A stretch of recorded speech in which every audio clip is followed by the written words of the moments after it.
Gold, trusted gold buyers. మీరు తాకట్టు పెట్టిన బంగారాన్ని విడిపించి ఈ రోజు ఉన్న మార్కెట్ ధరకు కొనబడను.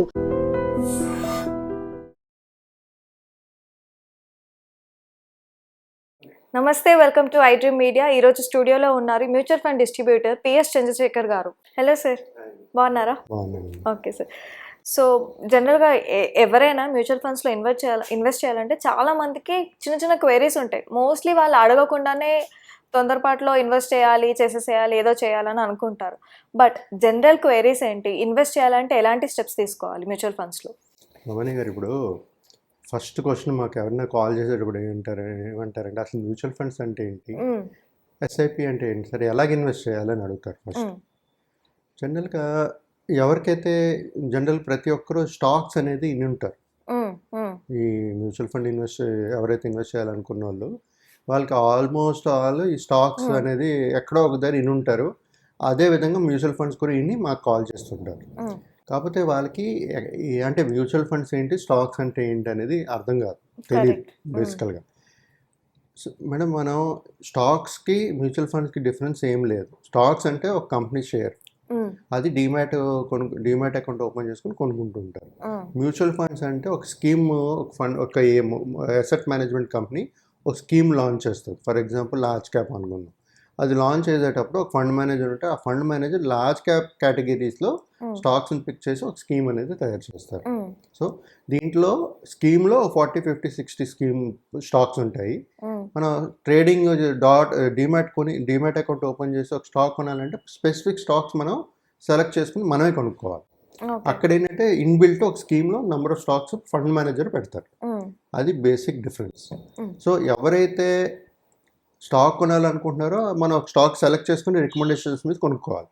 మ్యూచువల్ ఫండ్స్లో ఏంటంటే మాకు డిస్ట్రిబ్యూటర్ దగ్గరికి వచ్చేటప్పుడు వాళ్ళ రిస్క్ అపెటైట్, వాళ్ళు ఎంత సమయం ఉంది అన్నీ చూసుకుని ఏ స్కీమ్లో పెట్టాలనేది చెప్తాము. కాకపోతే ఇక్కడ ఏంటంటే ఒక స్కీమ్లో మనలాంటి వాళ్ళు చాలామంది ఇన్వెస్ట్ చేస్తుంటారు. అంటే ఫండ్ ఏఎంసీ ఏం చేస్తుంది అంటే ఫండ్ని పూల్ చేస్తుంది. అంటే అన్ని ఇన్వెస్టర్స్కి ఆ ప్లాన్లో ఇన్వెస్ట్ చేయమని చెప్తారు. అది అలాంటి వచ్చిన అమౌంట్ని ఆ ఫండ్ మేనేజర్ మేనేజ్ చేస్తూ ఈ 40, 50, 60 స్టాక్స్ ఏదైతే ఆ స్కీమ్లో ఉంటుందో దాంట్లో ఇన్వెస్ట్ చేస్తుంటారు. ఓకే, ఎప్పుడైతే ఆ funds stocks with in that scheme stocks perform చేయలేకపోతే మార్పులు ఆ ఫండ్ మేనేజర్ యాక్టివ్గా మేనేజ్ చేస్తుంటారు. బేసిక్ డిఫరెన్స్ మేడం, ఇది స్టాక్స్, మ్యూచువల్ ఫండ్స్. సో ఈ మ్యూచువల్ ఫండ్స్లో లైక్ లంసమ్గా ఇన్వెస్ట్ చేయడం మంచిదా, లేకపోతే ఎస్ఐపిలో ఇన్వెస్ట్ చేయడం మంచిదా? ఇప్పుడు చూడండి మేడం, ఇది కూడా ప్రతి ఒక్కరు అడిగే క్వశ్చనే. ఇప్పుడు ఒక కస్టమర్ నన్ను అడిగారు అనుకోండి, లంసమ్గా చేయడం మంచిదా, ఎస్ఐపి చేయడం అంటే ఫస్ట్ వాళ్ళు అర్థం చేసుకోవాల్సిందంటే లంసమ్ అంటే ఏంటి. లంసమ్ ఏంటంటే మీరు ఆల్రెడీ డబ్బులు కూడబెట్టారు, అది ఒకేసారి పెట్టచ్చా లేదా క్వశ్చన్. ఎస్ఐపి అంటే ఏంటి, క్రమబద్ధంగా ప్రతి నెల, ప్రతి వారం, ప్రతి ఒక్క రోజు ఏదో ఒక స్ట్రాటజీ వాడుతూ కొంచెం ఇన్వెస్ట్ చేయడం, ఇన్స్టాల్మెంట్ లాగా, ఈఎంఐ లాగా, ఎస్ఐపి, దాన్ని ఎస్ఐపి అంటారు. దీనికి సిస్టమేటిక్ ఇన్వెస్ట్మెంట్ ప్లాన్. ఇప్పుడు ఎవరి దగ్గర అయితే ఈ లంసమ్ లేదో వాళ్ళు ఏం చేయాలి, ఎస్ఐపిలో చేసుకోవాలి. అంటే వాళ్ళు అక్యుములేట్ చేసుకుంటున్నారు డబ్బులు, చిన్న అమౌంట్లు కట్టి ఒక పెద్ద క్యాపిటల్ అనేది క్రియేట్ చేస్తున్నారు, ఒక కార్పస్ అనేది క్రియేట్ చేస్తున్నారు. ఇప్పుడు ఫర్ ఎగ్జాంపుల్ ఒక లంసమ్ ఉంది మేడం, వాళ్ళ దగ్గర 10 లక్షలు ఉంది అనుకున్నాం, వాళ్ళు సంపాదిస్తున్నారు, ఒక 5,000 ఎస్ఐపి చేయగలరు. సో అలాంటి వాళ్ళు ఏం చేయాలి, లంసమ్గా ఇన్వెస్ట్ చేయాలి ప్లస్ ఎస్ఐపి కూడా చేయాలి. ఓకే, కొంతమంది ఉంటారు బిజినెస్ మెన్, వాళ్ళకి ఈ మంత్లీ కట్టలేరు. అంటే వాళ్ళకి ఈ రెగ్యులర్గా ఒక ఇన్కమ్ అనేది ప్రతి నెల సేమ్ రాదు. సో అలాంటి వాళ్ళు ఏం చేయాలంటే లంసమ్ ఇన్వెస్ట్మెంట్స్ అనేది చేసుకోవాలి. కాకపోతే ఇక్కడ వాళ్ళు చూసుకోవాల్సింది ఏంటంటే మార్కెట్ వాలటాలిటీ ఉంటుంది. మార్కెట్ ఎప్పుడైతే మనకు కొంచెం బాగా వాలటైల్గా ఉందో దాన్ని మనం ఆ లంసమ్ ఇన్వెస్ట్మెంట్స్ని ఏదైతే పెద్ద అమౌంట్ ఉందో దాన్ని మనం ఒక డెప్ట్ ఫండ్లో పెట్టుకుని ఒక ఈక్విటీ ఫండ్కి ఎస్టిపి అనేది చేసుకోవచ్చు. అంటే అది కూడా ఒక ఎస్ఐపి లాగే. మన డెప్ట్ ఫండ్లో ఏంటి రిస్క్ ఉండదు. డెప్ట్ ఫండ్ నుంచి ఈక్విటీకి అదే ఏఎంసీలో ఇంకో ఈక్విటీ ప్లాన్కి మారుస్తున్నాం, దాన్ని ఎస్టిపి అంటారు, సిస్టమేటిక్ ట్రాన్స్ఫర్ ప్లాన్ అంటారు. సో క్రమబద్ధంగా ఒక 2 నెలల్లో 3 నెలలు ఎంతవరకు మనం మార్కెట్ వాలటైల్ ఉంటుందో ఒక ప్రిడిక్షన్ చేసుకుంటూ అనలైజ్ చేసుకుంటూ ఆ ఎస్టీపీ అనేది పెట్టుకోవాలి. జనరల్గా 3 months, 2 months, 6 months, 1 year కూడా పెట్టుకున్న వాళ్ళు ఉన్నారు. 200 days, 300 days, లేకపోతే 250 days. ఇది అన్ని వర్కింగ్ డేస్లోనే ఓకే ట్రాన్స్ఫర్ అవుతుంటుంది. మార్కెట్ ఎప్పుడైతే ఓపెన్ ఉంటుందో ఆ డేస్ ట్రాన్స్ఫర్ అవుతుంది. ఎవ్రీడే పెట్టుకోవచ్చు, లేకపోతే మంత్లీ కూడా పెట్టుకోవచ్చు. ఎస్టీపీ అనేది ఎస్ఐపి ఎలాగైతే పెడతామో ఎస్టీపీ కూడా అలాగే డెప్ట్ ఫండ్ నుంచి ఈక్విటీ ఫండ్, అది ఈ lump sum SIP investment strategy madam. Sir జనరల్గా ఎంత రిటర్న్స్ వస్తాయి? లైక్ షార్ట్ టర్మ్ ఇన్వెస్ట్మెంట్ మంచిదా, లేకపోతే రిటర్న్స్ చూసుకుంటూ లాంగ్ టర్మ్గా పెట్టుకోవడం మంచిదా దీంట్లో? ఇప్పుడు మన ఇన్వెస్ట్మెంట్స్ ఎందుకు చేస్తున్నాం మేడం? ఒకటేంటి, మనకి వెల్త్ క్రియేట్ అవ్వాలని, కరెక్టేనా? సో ఇప్పుడు షార్ట్ టర్మ్లో చేసుకునేటప్పుడు మనకి ఈక్విటీలో పెట్టుకునేటప్పుడు ఒక్కొక్కసారి 30%, 35%, 40% రిటర్న్స్ వచ్చాయి కూడా ఉన్నాయి. కానీ మనం అదే రిటర్న్స్ మనకు ఒక 20 years మనం ఇన్వెస్ట్ చేసుకుని ఉండాలి, మనకు వెల్త్ క్రియేట్ అవ్వాలనుకోండి. ఆ 30% అనే రిటర్న్స్ ఎవ్రీ ఇయర్ రాదు. ఓకే, మన 20 years వచ్చే పరిస్థితులే లేవు. ఆన్ అన్ యావరేజ్ మనం ఎందుకు తీసుకుంటాం 12 to 15% అనేది? హిస్టారికల్ డేటా బట్టి వచ్చింది కాబట్టి ఆ నంబర్స్ తీసుకుని మనం ఇల్లస్ట్రేషన్ పర్పస్గా మనం క్యాలిక్యులేట్ చేసి మాట్లాడుకుంటూ ఉంటాం, రైట్? సో ఈ విధంగా ఎప్పుడైనా షార్ట్ టర్మ్ గోల్ ఉందనుకోండి, ఫర్ ఎగ్జాంపుల్ ఎవరైనా షార్ట్ టర్మ్ 1 yearలోని నాకు ఏదైనా గోల్ ఉంది అనుకునేటప్పుడు వాళ్ళు రిస్క్ తీసుకుంటారా అంటే ఆ గోల్ కూడా ఇంపార్టెంట్ తెలుసుకోవాలి మనం. ఆ గోల్ ఇంపార్టెన్స్ తెలుసుకుని దాన్ని బట్టి మన షార్ట్ టర్మ్లో ఎలాంటి టైప్లో ఫండ్లో పెట్టాలి, మనకి ఎంత రిటర్న్స్ కావాలి, దాన్ని బట్టి మనం ఈక్విటీకి వెళ్ళాలా డెప్ట్కి వెళ్ళాలని రీసెర్చ్ చేసుకోవాలి. Okay, so it depends on goal what you see. అవునండి, short term long term, okay, దాన్ని బట్టి ఒక ఇన్వెస్ట్మెంట్ అని చేసుకోవాలి. సార్ ఇప్పుడు మ్యూచువల్ ఫండ్స్ గురించి వస్తే ట్యాక్స్లో ఏమైనా బెనిఫిట్స్ ఉంటాయా మనకి? మేడం, ఎవరైనా ఒకవేళ మ్యూచువల్ ఫండ్స్లో ఇన్వెస్ట్ చేస్తూ ట్యాక్స్ సేవింగ్ చేసుకోవాలనుకుంటే ఈఎల్ఎస్ఎస్ స్కీమ్స్ అని ఉంటుంది మ్యూచువల్ ఫండ్స్లో. దాంట్లో ఇన్వెస్ట్ చేసుకుంటే under 80C 1,50,000 per year exemption అనేది వస్తుంటుంది. ఓకే, సో దీంట్లో కాకపోతే ఇన్వెస్ట్ చేస్తే మనకి మ్యూచువల్ ఫండ్స్లో ఎలాగైతే రిటర్న్స్ వస్తాయో అంతే ఉంటుంది.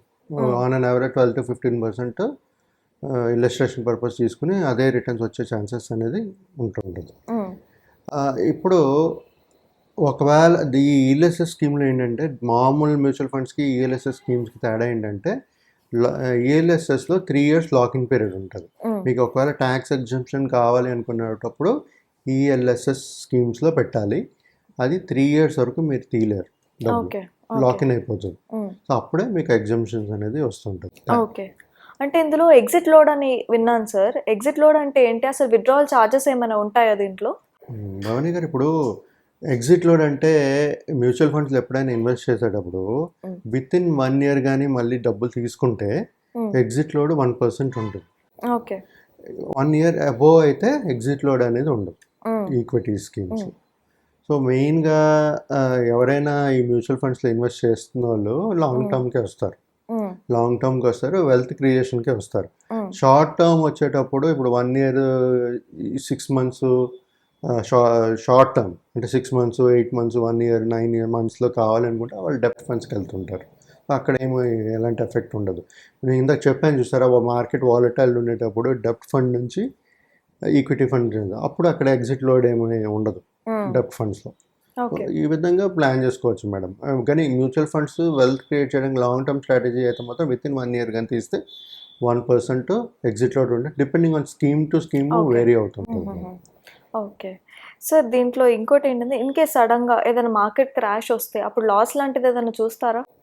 ఇప్పుడు మేడం ఫర్ ఎగ్జాంపుల్ మనం ఒక 10 years హారిజన్ ఇన్వెస్ట్ చేస్తున్నాను అని వచ్చారనుకోండి. అంటే ఫస్ట్ ఇనిషియల్గా ఇన్వెస్ట్ చేసేటప్పుడు నేను 10 సంవత్సరాలు ఇన్వెస్ట్ చేస్తున్నాను అనుకుంటారు. 2 years తర్వాత 3 years తర్వాత రిసెషన్ వచ్చింది, మార్కెట్ రిసెషన్ వచ్చింది, బాగా పడిపోయింది. సో అలా అన్నప్పుడు ఆబ్వియస్గా మనం పెట్టిన పెట్టుబడి పడుతుంది మేడం. మనం పెట్టింది 100 రూపాయలు అయితే ఒక 40 రూపాయలు 60 రూపాయలు 50 రూపాయలు పడిందే అనుకోండి. అది ఎన్నో థర్డ్ ఇయర్ పడింది అనుకోండి. జనరల్గా మార్కెట్ ఎప్పుడైనా పడేటప్పుడు క్రాష్ అయ్యేటప్పుడు ఒక 6 to 1 year ఉంటుంది. తర్వాత మళ్ళీ మన హిస్టారికల్ డేటా చూసుకుంటే ఒక 6 months నుంచి 1 year వరకు ఆ రిసెషన్ ఎఫెక్ట్ ఉంటుంది. తర్వాత నెక్స్ట్ కమింగ్ 1 to 3 yearsలో మార్కెట్ రికవరీ అనేది మనం చూసాం ప్రీవియస్ రిసెషన్స్లో అన్ని. 2008 రిసెషన్, తర్వాత కోవిడ్, దీంట్లో ఇలా సినారియోస్ మనం బాగా చూసాం. మనకి ఎప్పుడైతే మనం లాంగ్ టర్మ్ ఉందో మేడం, అలాంటిది మనం ఇట్స్ ఆల్ అన్ ఆపర్చునిటీ. ఎప్పుడైతే మనకి మార్కెట్ క్రాష్ అవుతుందో అప్పుడు మన వల్ల అవుతాయి, ఇంకా డబ్బులు ఎక్కువ యాడ్ చేసుకోవాలి. ఓకే. యాడ్ చేసుకుంటే మన మార్కెట్ రికవరీ అయ్యేటప్పుడు మనకి ఇంకా మంచి బెటర్ రిటర్న్స్ అనేది క్రియేట్ అవుతుంది. బట్ అన్నిసార్లు మనం ఆ రిసెషన్ పీరియడ్లో ఆ మార్కెట్ క్రాష్లో ఉండకపోవచ్చు. చాలామంది అలాంటి సినారియోస్ ఫేస్ చేయలేదు. 2000 మార్కెట్లు ఉంటే ఇవన్నీ అర్థం అవుతుంది. నేనున్నాను అప్పుడు. ఓకే. సో నేను పెట్టిన 100 రూపాయలు 40 రూపాయలు అయిపోయింది, అంటే 60 రూపాయలు పడిపోయింది. అప్పుడు నేనేం చేస్తాను, అమ్మేయాలి. అమ్మేస్తారు అందరూ, ఫియర్. ఓకే. అసలు అమ్మకూడదు యాక్చువల్గా. అప్పుడు మనం యాడ్ చేసుకోవాలి ఆపర్చునిటీ మనకి. ఎందుకంటే పడినప్పుడు మనకి యూనిట్స్ అనేది తక్కువ అనేవి దొరుకుతాయి. యావరేజ్ అయ్యేటప్పుడు మళ్ళీ ఒక నెక్స్ట్ 1-2 ఇయర్స్లో పెరిగే ఛాన్సెస్ చాలా ఎక్కువ ఉంటాయి. సో రిటర్న్స్ అనేది కూడా మంచి రిటర్న్స్ క్రియేట్ అవుతుంది.